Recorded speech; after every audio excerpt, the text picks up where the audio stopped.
안녕하세요. 반갑습니다. 우리 오늘 말씀의 제목이 내부의 벽을 무너뜨리자.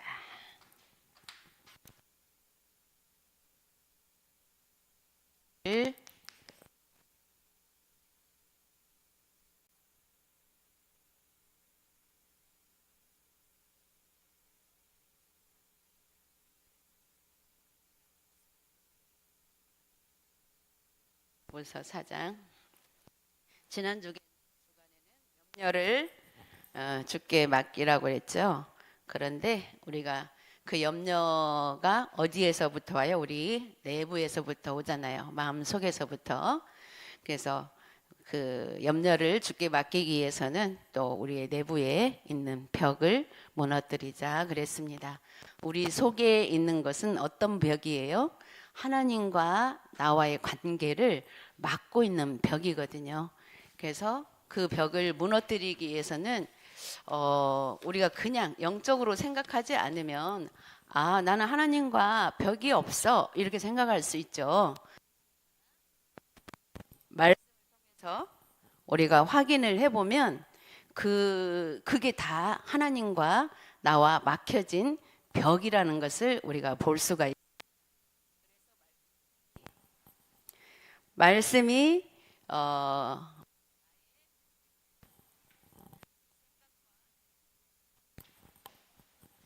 말씀이 나의 생각과 그 마음을 비춰져야만이 볼 수가 있는 거죠.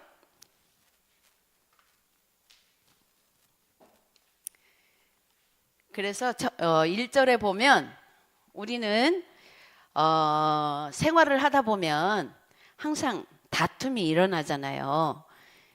다툼이 일어나는 이유가 뭐예요? 내 생각이 맞다. 내 생각이 맞아. 그냥 내 생각이 맞아. 이게 아니고 맞아. 이래서 다투잖아요.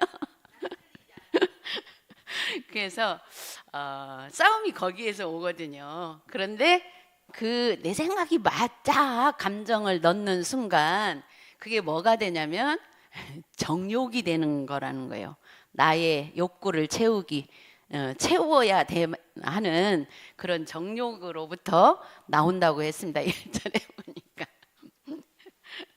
그래서 2절에도 보면 그래서 뭐라고 했냐면 욕심을 내어도 얻지 못하면 우리가 그렇게 정욕으로 막 하다가 보면 얻어져요? 안 얻어져요? 솔직히 안 얻어지더라고요. 그렇게 하면 왜 우리가 그렇게 할 때는 어떤 마음으로 해요? 이렇게 해야 나올 것 같아서 그렇게 하는데 그렇게 하면 할수록 안 나오는 거 있잖아요. 그래서 그렇게 얻지를 못하면 어떤 마음이 들어요? 죽여버리고 싶어. 그래서 살인이 나온다고. 오늘 지금 본문 말씀이에요. 근데 우리 직접적으로 우리 살인은 안 하지만 이런 생각 들 때 있어요, 없어요? 저는 많이 있어요. 진짜 죽여버리고 막 과거에. 지금은 안 그래요. 과거에 죽여버리고 싶다. 솔직히 그 마음 때로는 우리가 입으로도 아유 진짜 죽이고 싶어 이렇게 그냥 흘리는 말로도 나오잖아요. 그게 어디에 있기 때문에? 우리 내부에 있기 때문에. 그런 말들이 자동으로 나오는 거 있잖아요. 이런 것들을 그동안에 우리는 생각 없이 정말 죽일 거 아니니까 죽이고 싶어 이 말을 거침없이 했던 것 같아요. 정말 죽이지는 못하니까. 근데 진짜 죽일 사람들은 이거 내부에다 꽉 담겨놓고 안 그런 척 하다 죽이잖아요. 세상에 지금 범죄자들이 다 보면 어떻게 저 사람이 사람을 죽일 수가 있어? 이해 못하는 사람들 많잖아요. 그게 내면에. 근데 우리는 다행히 그래도 하나님 앞에서 편안하게 진짜 안 죽일 거니까 진짜 죽이고 싶어. 이렇게 근데 그런 것들이 우리 속 안에 나중에는 점점점 쌓이다 보면 감춰지잖아요. 감춰지고 쌓여지면 진짜 살인까지 온다라는 거죠. 그래서 뭐라고 했냐면 욕심을 그리고 시기를 하여도 취하지 못하는 것은 결국은 다툼이 또 여기서 오는 거예요. 네. 시기, 질투 막 이런 부분에 나는 생각에 시기 질투 안 하는 것 같지만 그 영적으로 보면 시기 질투가 많이 나오는 거죠. 시기 질투는 어디에서 나와요? 시기 질투는 보통 어떻게 나타나요? 다른 사람 잘 되는 거, 별로 내 마음이 즐겁지 않은 거. 사실은 이게 다 시기 질투에서 나오는 거잖아요. 그래서 우리 인간은 어쩔 수 없이 이런 것들이 다 우리 내면 속에 도살이고 근본으로 아담과 하와가 하나님 떠나는 순간 원죄를 가지고 태어나는 모든 사람들에게 있을 수 있다라는 거죠. 복음 가진 우리도 마찬가지로. 그래서 우리는 말씀을 통해서 이러한 것들을 정말 나는 그 속에 빠지지는 않았지만 혹시라도 어떤 다툼이나 부딪힘 속에 이런 것들이 있지 않나 정말 확인하고 하나님 앞에 우리의 내부에 이것이 하나님과의 나의 관계를 막는 것이다. 그게 벽이다. 이렇게 생각을 해야 되는 거 있잖아요. 왜냐하면 알게 모르게 이 벽을 갖고 있으면 관계 형성에서도 겉으로는 하는 것 같지만 안 될 때 있잖아요. 그런 부분들이 무너져야 뭐가 돼요? 사람을 살릴 수가 있어요. 그 사람을 살릴 수가 있고 그래야 사람을 살릴 수 있는 방향으로 내 벽에 벽을 무너뜨리고 있어야 뭐가 돼요? 세계복음 5천 종족 그 언약 속에 내가 갈 수 있다라는 거예요. 3절에도 보면 구해도 얻지 못하면 뭐라고 했어요? 어쨌건 정욕으로. 정욕이라는 것은 나만을 위해서 내 욕심을 위해서 구하기 때문에 얻지 못한다 그랬거든요. 그러면 그래서 그러면 어떻게 이게 우리가 구분을 해야 되는가? 필요해서 우리가 생활하는데 필요한 거 우리가 구할 수도 있는데 그러면 그거 어떻게 그거를 정욕인지 그 어떻게 구분할 수가 있을까? 왜냐하면 저도 많이 어느 때 막 내 필요한 거 막 구하다가 이거 뭐지? 이거는 분명히 필요해서 구하는 건데 내 욕심인가 아니야? 근데 우리는 필요한 걸 구하는 거 맞아요. 구해야 되는데 사실은 이 부분이 안 될 때 있잖아요. 어느 때는 구하지 않은 것도 하나님 주실 때 있거든요. 근데 구하는 것은 안 줄 때가 많아요. 그런 부분 앞에서 우리가 정말 구하지 않아도 준 것 그것을 족하게 여기고 감사하고 내가 구했는데 못 받은 거 그것 또한 이건 이 정도 그거는 내가 하나님이 주시면 필요해서 주신 거고 아니면 그렇게 막 애절하게 내가 정말 이거 없으면 내가 죽을 정도는 아니기 때문에 안 줄 수도 있는 이 부분에 우리는 이렇게든 저렇게든 하나님과 교제하기 위해서 눈에 보여지는 거 모든 걸 가지고 또 내가 원하는 걸 가지고 기도만큼은 해야 되는 거 있잖아요. 그러면서 그 응답을 그렇게 찾아야 된다라는 거죠. 정욕으로 하나님 이거 이렇게까지 나는 필요하다고 구했는데 안 주시는 이유는 이거 굳이 이거 나 없어도 내가 살아갈 수 있기 때문이다라는 또 이 빨리빨리 하나님의 주권을 우리가 믿는 믿음 속으로 들어가라는 거더라고요. 네 번째로 세상과 벗되고자 하는 자는 하나님과 원수되게 한다 그랬습니다. 세상과 벗. 근데 우리가 세상을 어떻게 눈을 감고 살 수가 있어요? 같이 살아가야 되기 때문에 이것은 저는 이렇게 해석하고 싶어요. 우리가 하나님의 중대한 일을 해야 하는 부분에 있어서 그리고 또 어쩔 수 없이 우리가 세상 살아가는 데 있어서 직장이나 이런 부분에서는 사실은 직장에서도 우리가 뭐 하나님 중심으로 막 너무 하나님의 일을 해야 되기 때문에 평일에 직장 우리 하나님의 일 먼저 해야 돼 이게 아니고 정말 그 세상에서는 세상의 그 저기를 지키면서 우리가 정말 어떻게 보면 하나님 앞에 이렇게 나올 수 있는 그 방향에서 내가 세상 것과 내가 지금 약속이 두 가지가 있다. 그냥 약속 근데 이 누구 친구들과 좀 놀고 싶은 약속과 하나님의 또 하나님 앞에 해야 할 좀 그런 일들을 두고 봤을 때에 내가 하나님 것을 택할 수 있는 이거라고 생각하거든요. 그래서 예를 들자면 정말 어떻게 보면 주일만큼 또 우리가 이렇게 주일에다가 맞추어서 그런 부분을 구분하거나 예배에 맞춰 가지고 그런 부분을 좀 해야 된다라고 생각이 됩니다. 그래서 그러나 여섯 번째로 6절에 보면 그러나 하나님은 더욱 큰 은혜를 주신다 그랬어요. 이런 일들이 있지만 더욱 큰 은혜를 주신다. 이런 속에서 정말 하나님의 것을 선택했을 때에 사실은 이 정욕을 버린다라는 것은 그 안에는 여러 가지가 있어요. 뭐 물질뿐만이 아니고 자존심이니 또 자기 고집이니 막 이런 것들을 사실은 다 정욕이거든요. 그거를 어떤 문제를 해결하는 데 있어서 그런 것들을 내려놓을 수 있는 것, 그런 것들을 내려놓을 수 있을 때 하나님이 큰 은혜를 주셔요. 6절에 보니까 교만한 자를 물리치시고 겸손한 자에게 은혜 주신다 그랬어요. 바로 그런 것들이 교만한 거예요. 하나님 앞에서. 때로는 내가 잘못이 없어도 다른 사람을 용서하려고 할 때는 억울하잖아요. 잘 안 되잖아요. 용서라는 부분이 정말 쉽지 않거든요. 세상 사람들 뭐 술 한 잔 먹고 그래 그것도 그 진정한 용서는 아니에요. 그래서 정말 내 내면의 것이 정말 탁 내려놓고 그래. 그리고 서로 그 상대방이 나한테 잘못이라고 하지만 나는 잘못이 없다라고 생각할 때 많잖아요.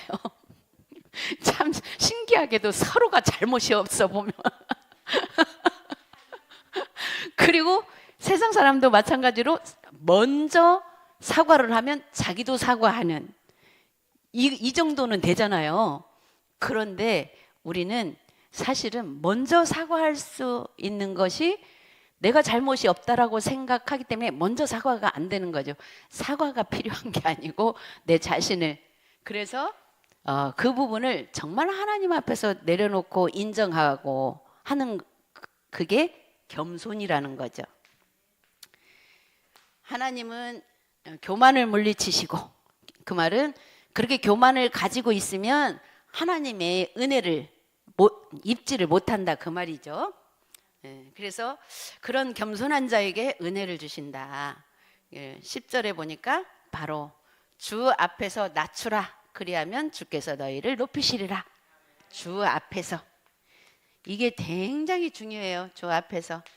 물론 사람들 앞에서는 잘못한 거 잘못했다라고 또 먼저 진짜로 잘못을 느꼈을 때는 말할 수 있어요. 그런데 사실은 하나님 앞에서 그 부분이 진짜 돼야 된다라는 거죠. 그래서 우리가 사람들 앞에서야 뭐 또 필요에 따라서 잘못한 거 인정하기도 하고 다른 사람들 또 배려도 하고 이렇게 하는 거 기본적인 세상 사람도 사실은 어느 정도 정신적으로 괜찮은 사람들은 되고 있거든요. 그래도 또 사단이 통로를 잡고 그걸 뒤집을 때가 많은데 우리 하나님의 자녀들은 하나님 앞에서 이게 사단은 다 뒤집어 놓거든요. 근데 하나님 앞에서 하지 않으면 사단이 뒤집어 놓을 때 또 내가 또 뒤집혀야 돼. 그래서 진짜 하나님 앞에서 하면 그 사단이 뒤집어 놓을 때 괜찮더라고요. 그래. 그럴 수 있지. 그 사람이 하나님을 모르고 영적인 사실을 모르면 그럴 수 있지. 요것이 돼야 하나님 앞에서가 되더라고요. 그래서 우리는 정말 또 이 부분이 기본적으로 우리가 우리 내면을 바라보면서 오늘 또 주신 말씀 통해서 하나님의 축복을 받은 것이 큰 장애가 되는 것은 불신앙이다. 큰 장애. 불신앙. 지금 불신앙이 바로 이 서론에서 얘기한 이런 부분이 사실은 하나님과 우리 사이를 가로막는 장애물이고, 그 장애물을 그냥 그대로 갖고 있으면 그게 불신앙이 된다라는 거죠. 그래서 첫 번째로 광야길을 가던 이스라엘 민족에게도 가장 큰 장애가 불신앙이었다. 자꾸 하나님이 하시는 일을 우리 육신의 눈으로 바라보고 현실을 보면서 그렇게 하면 안 된다, 이게 자꾸 되거든요. 그래서 그렇게 해놓고도 바로바로 우리가 진짜 하나님 앞으로 돌아가야 되는 거 있잖아요. 그래서 두 번째로 조금만 어려움이 와도 서로 원망하며 지도자 모세를 원망했다. 조금만 어려우면 서로 원망, 그렇죠? 그러면서 결국은 지도자까지 원망. 저가 참 잘 그랬던 거 있죠. 누구 앞에서? 다른 사람들 앞에서 보다도 내가 우리 목사님 앞에서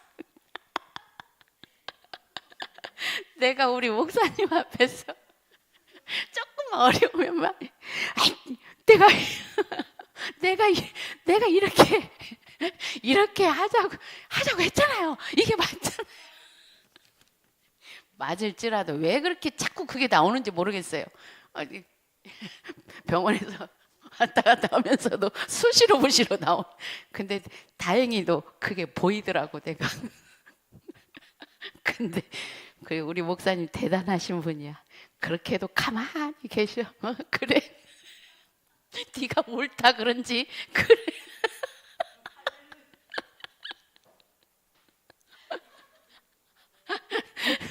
내가 양심 고백을 합니다. 세 번째로 문제는 불신앙을 치유하기 위한 하나님의 방법입니다. 그 문제는 그래서 나는 꼭 이런 사람이구나 발견합니다. 이게 사실은 바라봤다라는 게 나를 치유하는 하나님의 방법.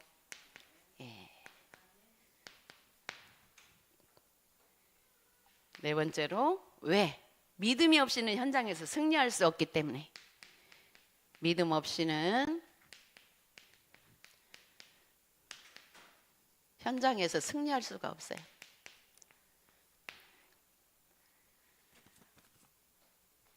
어떤 믿음요? 예수가 그리스도 되신 믿음. 예수가 그리스도 되신 그 믿음은 바로 이런 우리의 정욕과 우리의 나의 올바른 생각과 이런 게 사실은 다 상관이 없는데 왜 이렇게 삶 속에서 그것이 상관을 하는지 모르겠어요. 두 번째로 불신앙은 반드시 눈에 안 보이는 사탄의 공격을 받게 된다. 이건 영적인 거기 때문에 눈에 안 보이게 사탄이 공격해요. 사실은 어떤 걸 제일 속는 게 뭐냐면 나 자신한테 제일 많이 쏘가요. 왜냐? 내 생각이 옳으니까 옳다고 생각되니까 내가 안 틀리기 때문에 그렇기 때문에 나한테 많이 속는다라는 거예요. 저는 지난번에 자신에게 속지 말아야 되고 사람들의 말에 속지 말아야 되는 기도 수첩에 나왔는데 맞다. 내가 나한테 속는 거지 누가 다른 사람이 나를 속이는 게 아니구나. 그래서 베드로전서 5장 7절에서 8절에 분명하게 기록했다. 뭐라고 했어요? 너희 염려를 다 주께 맡겨라. 주께 맡겨버리면 너희 대적마귀가 우는 사자처럼 삼킬 자를 찾나니 그랬거든요. 어떻게? 호랑이처럼? 우는 사자처럼? 아니요. 어느 때는 천사와 같이 되게 인간적인 말과 또 인간적인 어떤 표현에 가지고 속이기도 해요. 그거에 빠지도록. 근데 우리는 정말 영적으로 딱 그 부분이 세워지면 그런 말들이 거기에 빠지지 않고 감사로 받아들일 수가 있거든요. 근데 거기에 자칫 잘못하면 빠지면 감사라기보다 마음에 아리는 부분으로 와질 때가 있더라고요. 그래서 저도 그 부분이 굉장히 컸었어요. 누구의 사정이나 저기를 봤을 때 아리는 부분으로. 근데 그것이 하나님 앞에서는 불신앙이더라고요. 그래서 어떻게 보면 겉으로 보기에는 어떻게 냉정한 것처럼 보일 수 있지만 우리 내면을 세워가는 그런 부분이 될 수 있는 거 있잖아요. 두 번째로 야고보서 4장 1절에서 10절 오늘 본문 말씀을 보니까 지체 중에 내면 감추어져 있는 정욕, 우리 다 이거에 내면에 감춰져 있다고 그랬어요. 욕심, 시기, 교만, 이것이 이제 우리 복음 가진 우리들은 어느 정도 많이 보고 또 치유가 되어져 가지고 왔기 때문에 저는 우리 평강교회 성도님들은 사실은 되게 하나님의 은혜로 이런 부분이 많이 100%는 아니기 때문에 많이 치유된 것들이 보여져요. 예. 그런데 그 남겨진 부분은 또 필요해서 하나님 남겨놨어요. 왜 그랬을까요? 그게 없으면 우리 인간은 또 하나님 안 바라봐요. 그거 말고 자기가 그리스도인 것 같이 되면서 너무 평안함이 이제 그런 없이 나중에 교만으로 가버리는 거 있잖아요. 그렇기 때문에 바울도 정말 자기 아픈 거를 정말 금식하면서 기도했을 때에 그것이 너의 족함이다. 그렇게 말씀하신 것은 그 사람이 그것 때문에 하나님과 그 문제 때문에 하나님과 교제를 계속 하라는 그 말씀이더라고요. 그래서 남겨진 부분을 이 정도는 있어도 돼가 아니라 정말 이게 없기를 원하지만 자꾸 조금씩 나오는 거에 대해서는 만큼은 계속 그 부분을 놓고 하나님과 교제해야 하는 그런 부분인 거 있잖아요. 세 번째로 야고보서 1장 7절에도 마귀를 대적하여 싸우라. 그리하면 너희를 피하리라. 근데 우리가 마귀를 피할 때가 있어요. 마귀가 우리를 피해야 돼요.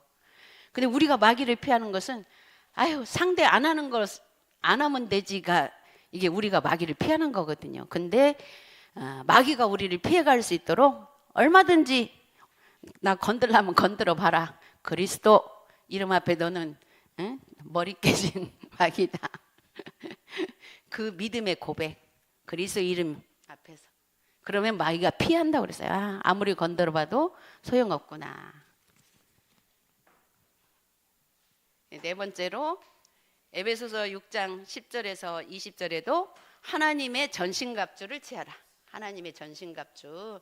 이거는 너무너무 우리가 많이 아는 거죠. 믿음의 투구 그런데 결국은 이 믿음으로 무장하는 거죠. 무장. 신앙 무장. 어떤 무장? 예수가 일단 한마디로는 예수가 그리스도 대신 그 단어, 그리스도 단어 하나로 모든 문제 끝. 이렇게 신앙으로 무장이 되어지면 됩니다. 그래서 세 번째로 불신앙의 벽을 어떻게 없앨 수 있는가? 불신앙의 벽.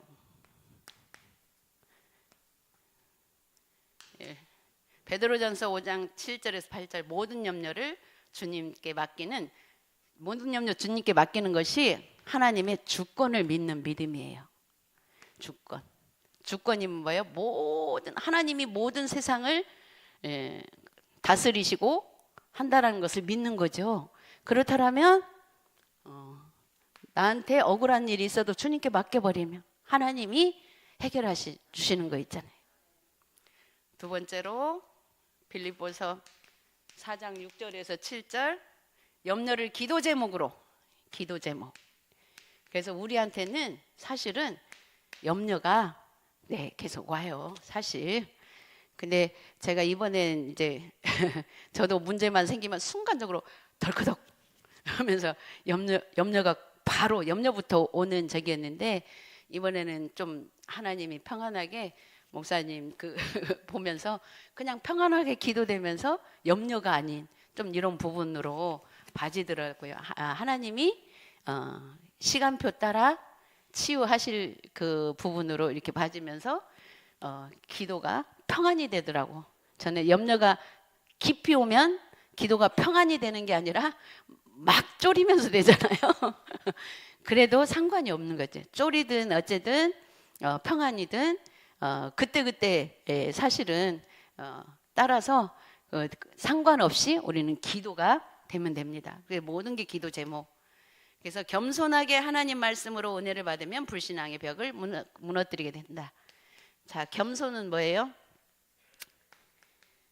겸손은 진짜 평안할 때든 문제가 있을 때든 하나님 앞에 모든 거 아뢰는 것이 겸손이에요. 하나님을 인정하는 거잖아요. 우리가 하나님 인정하는 게 제일 겸손이에요. 그리고 그래서 네 번째로는 하나님께 맡긴 염려는 반드시 응답되어 있음을 알게 된다. 결국 시간 지나 보면 응답이 와 있어요. 그래서 결론적으로 이렇게 우리가 신앙생활을 준비하고 그 속에서 생활을 하게 되면 이게 삶 속에서 이게 이루어지면서 삶 속에서 이런 증거가 이게 증거거든요. 이렇게 되는 게 이게 증거인데 이 증거를 이 삶 속에서 기도로 24, 이 증거가 25예요. 그러면 이게 영혼과 우리가 천국 가는 날까지 연결이 된다는 거예요. 이 증거를 가지고 있으면 우리는 그냥 이 자리에 있는데 237 나라 5천 종족 살리는 그 증인으로 지금 이 순간도 이 자리에 있다라는 거예요. 그래서 우리의 모든 삶은 237 5천 종족 살리는 증인으로 산다라는 것을 놓치지 마시고 이 언약을 꼭 붙잡고 인도받기를 바랍니다. 기도하겠습니다. 하나님 아버지 은혜를 감사합니다. 주님께서 오늘 또 우리를 사랑하시고 이 시간에도 성령께서 역사해 주셔서 우리 렘넌트들이 정말 이제 내면에 벽이 있다면 하나님 앞에서 우리가 무너뜨릴 수 있도록 은혜를 주시고 현장에서 정말 승리할 수 있는 하나님의 절대적인 주권을 믿는 믿음으로 세워주시옵소서. 그리하여 해서 이러한 것들이 증거가 되어서 237 5천 종족 또 살리는 그 속에 있게 하여 주옵소서. 감사드리며 예수 그리스도의 이름으로 기도드렸습니다. 아멘.